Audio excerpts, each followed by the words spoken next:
What's going on, music producers? It's Curtis King, CurtisKingBeats.com, and you're watching another episode of Critique My Beats. This is the show where you submit your beats and I give you some honest but constructive feedback on your music production. Let's listen to some fire. I'm hoping to find some fire today. I'm always excited to hear different styles from all over the place. For those of you that are interested in getting a VIP pass and guaranteeing that you get on an episode of Critique My Beats, go over to CurtisKingBeats.com, or excuse me, go to CritiqueMyBeats.com. Oh yeah, we official now, baby. Go there and you basically can fill out a form and we'll get back to you within 24 hours. Today, the person that took advantage of that was a star, Valentino Beats. And so he submitted this beat and he sent me this long-winded, Jesus Christ. This message is, it's intense. So I'm gonna try to run through this as fast as I can. Hello, Curtis. My name is Star Valentino. I'm 23. In the future, producer, let's keep it as concise as possible. Let's get straight to that point. I've been producing day and night for 18 months straight now, no days off, just trying to up my quality to a point where I feel confident in spreading the word about my craft in public. You're like the fifth person outside my family to have heard my music. I have nothing online yet, and I don't send my stuff to anyone, so this is pretty major for me right now. I'm really plotting on the come up and upping my talent before I put myself out there like that. So this first one that you left me with is a beat called What You Really Know. So let's listen to it.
Okay, so that was What You Really Know. That was a really dope beat, bro. From the drop. You know, when I first heard it, I mean, you gave me, see, the thing about it, this is why you don't want to over-explain your situation sometimes, producers. I know you want to give me clarity, but don't over-explain your situation. Let the music speak for itself, because if I listen to this, I would not think that you've only been 18 months in doing this. You gave me entirely too much information. I know it's for context. I know it's important to you, but it's way too much information. The beat is fire. The beat is fire. That's the first thing I want to say about that. The 808 drop, to me, was godly. I love the 808 drop in this. It definitely brought a whole other element to this particular beat. The sound design, I think, was nice too. You kept the listener interested. You kept me interested. You had me thinking like, okay, I don't know what's going to happen next. Some of those 808 slides were happening. That kind of stuff is great, especially when it comes to people who are choosing to rap over this beat. Like, this is a beat that I wouldn't necessarily push this to an artist because of how in you went on with the sound design. I would push this more towards TV sync license. I would push this more. So this would be a beat that I would hold in my archives for a beat showcase or a DJ set. I would play this easily and just have the crowd going crazy. It's something I would come out the gates with. But that was dope. Two critiques that I hear initially, three critiques actually. One, the kick, although thumpy, it's just a preference thing with me. When I'm hearing those kind of kicks, I associate those kicks with more house music because they're so thumpy on the high. The frequency, they're so thumpy on that high that you're not really getting like the true essence of a kick. You know, and this could be a stylistic thing, but for me, that's not my particular preference. I would say that if you're going to use that lead instrument, that piano, that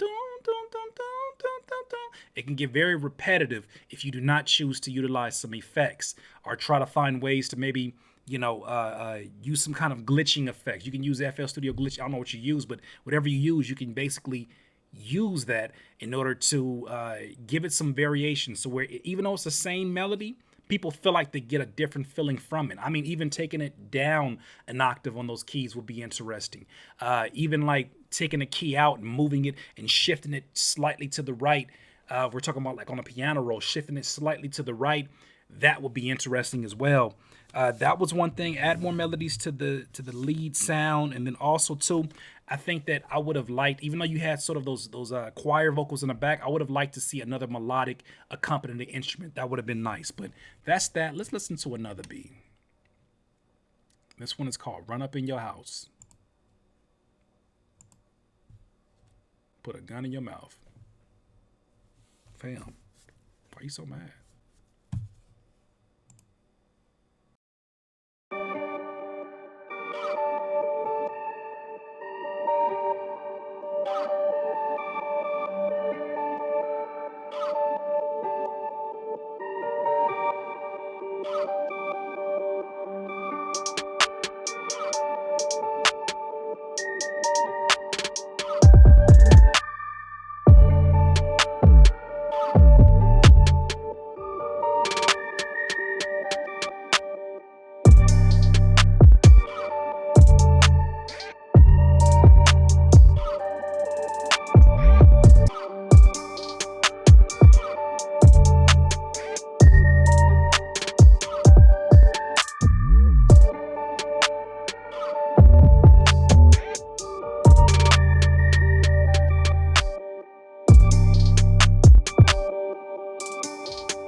Okay, that was "Run Up in Your House and Put a Gun in Your Mouth." Okay, Star Valentino, man, you gave us two bangers straight out the gate. Um, Super dope, man. Super dope. I even see a message. You said, "I'm very sensitive about my art. Please be gentle if whack is F." No, this is not whack, bro. I think you're way too harsh on yourself. Um, First things I heard initially. So that lead instrument, that melody sound was very alluring. It's very mysterious. It brought the listener in. It definitely gave me some Drakey vibes. It gave me some Migos Drakey vibes. So the sound design, once again, you obviously have been paying attention a lot in the last 18 months to your sound design. That's the most important thing, and I think that's great that you're paying attention to that because you're giving yourself an opportunity to keep the listener interested. Once again, TV Sync loves that kind of stuff. They love change ups because it gives them a different idea to cut up a scene or chop up a scene or chop up more scenes within a particular segment. Two, the hi-hats kind of gave you this feeling like you were going to go fast, and then it slowed up, and it kind of like slowed it down and kind of brought you back in, but then it kind of went at you and kind of went back out. So maybe that was the gun in your mouth running up in the house. Maybe that was the whole gun situation, was the hi-hats. The 808s, okay, so here's a few of my critiques, first of all. The 808s are extremely distorted. Now, I know stylistically that could be something that we choose to do every once in a while, but it's distorted in this beat. And I think that the lead instrument is the thing that's making the distortion stand out even more. I think that the lead instrument, that boom, blum, blum, blum, blum, arpeggio or the pad, whatever you're using, you're not cutting off enough of the low frequencies of it, and even some of the high frequencies because they're overlapping.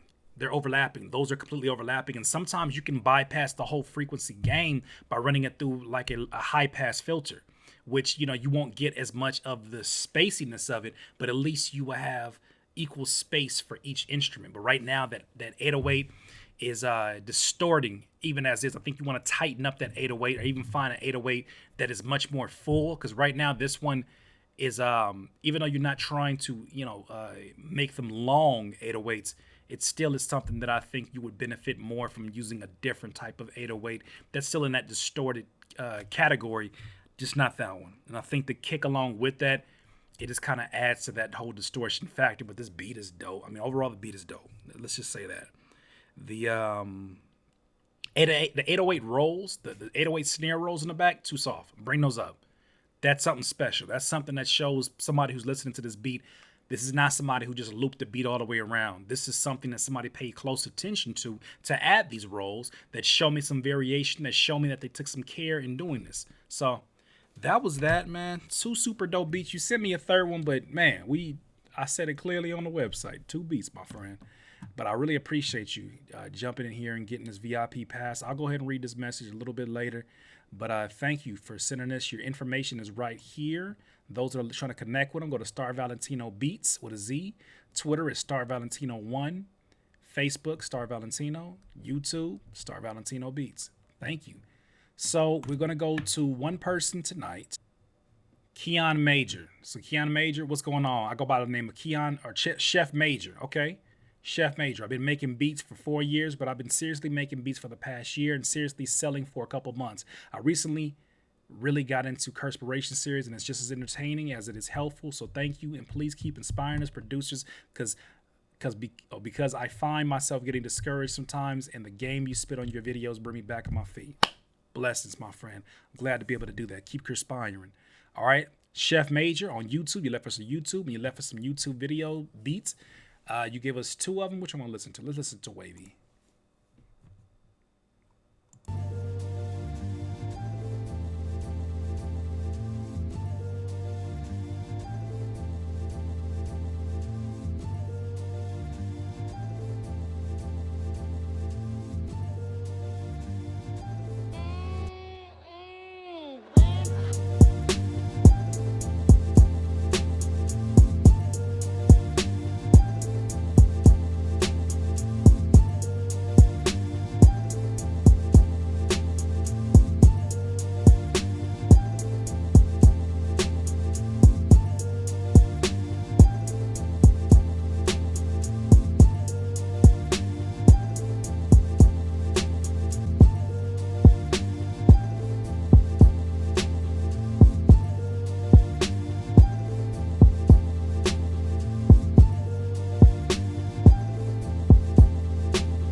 Okay, dope beat, Chef Major. I like that. I like the vibe of this one. I do enjoy that you chose to kind of trap out a sample. Always one of my favorite beats is to hear sample beats with trap drums. I think it's a great spin on a very traditional technique within hip hop of chopping samples. I enjoyed the vibes. Beautiful, beautiful, beautiful, beautiful sample. Beautiful vibes. The kicks, the drums are very straightforward. Although I feel like 2 things that kind of poke out to me about the drums. The snare felt so raw and untouched. And I think you need to get in that EQ in there and find some more special parts of that snare to boost up. You know, what you guys will notice is that most of the critiques that I have of everybody's beats on there have to do with the EQing. It's not that you're choosing the wrong instrument. It's not that you're making the wrong decisions. It's that you're not paying enough attention to the EQing of the sounds you already have to bring out the best in what's already there. And perhaps I'll do some tutorials soon on those. But there's some more sweeter spots in that snare, because I've used that snare before, and there's some sweet spots in that snare you can bring out by just paying a little bit of attention to the EQing. If you're using FL Studio, like a parametric equalizer 2, going in there and tweaking some of the mid to high frequencies where that snare snap lives at is important. That was one thing. Also, too, in terms of the drums, even though it's a wide open beat that leaves a lot of space for an artist, which is excellent, I still would have liked to hear some kind of cymbals or some kind of hi-hat or something that kind of builds momentum up until you go to a chorus. Now, I know we only listened to 1 minute of the beat, but just from that 1 minute, like, I think you still need to have more change-ups. Part of those change-ups, I would say adding just one more sample chop to let them know a transition is happening. This is because I can hear a rapper on this. This is not for sync and licensing because you're sampling on this one. This is for a rapper. And I think you could have a rapper that can just get some bars off, or a rapper that could just give some real feel-good music. You could do that. I could even hear like a Kid Cudi over something like this. But I think you're going to need to vary the drums up, bring in some other percussions, perhaps some bongos, whatever you're into, some shakers, some hi-hats. There's other ways you can jazz it up to really build momentum. I think some shakers would actually be really nice on this. You know, even like you could switch the snare out for a snap or a clap. I think that'll make it really interesting. But YouTube, go to Chef Major, and you can go to his YouTube channel. Matter of fact, let me go ahead and subscribe to you, my friend. And then that is that. So, like I said, if you want to get on a future episode of Critique My Beats, all you got to do is go to critiquemybeats.com. We official, baby. Critiquemybeats.com. Fill out the VIP form. Send it in. The homie Raleigh will get back to you within 12 to 24 hours. Probably even sooner than that. And we'll take care of it. We'll make sure you get your critiques that you have been asking for. We'll share your social media information. Hopefully this is driving traffic at least, if not business, to your websites and your social media. But this is what we're here for. Thank you once again for watching another episode of Critique My Beats. This is Curtis King, CurtisKingBeats.com. Peace. Please subscribe to the channel below, Curtis King, CurtisKingBeats.com.